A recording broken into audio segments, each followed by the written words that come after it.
So ayun mga pogi, napansin nyo wala tayong visor ngayon kay Chin kasi tinanggal natin ngayon.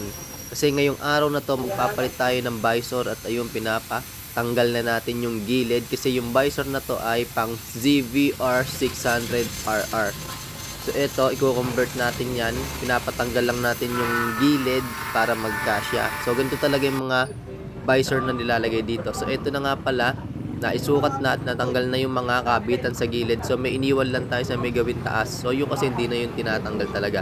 Sa may gitna lang saka sa baba. So ito yung butas niya. Bubutasan na lang yan mamaya ng drill. So huwag kayong matakot kasi doon lang naman itatakot sa may butas yan. At makikita nyo may konting uwang dito. Pero syempre wala pa kasi yan tornilyo. Pag nilagyan natin ng tornilyo yan, magiging fit na yan. At syempre ito na yung visor na maganda. Ayan o. Sheesh! So ito, binubutasan niya na ng drill ng ating pare.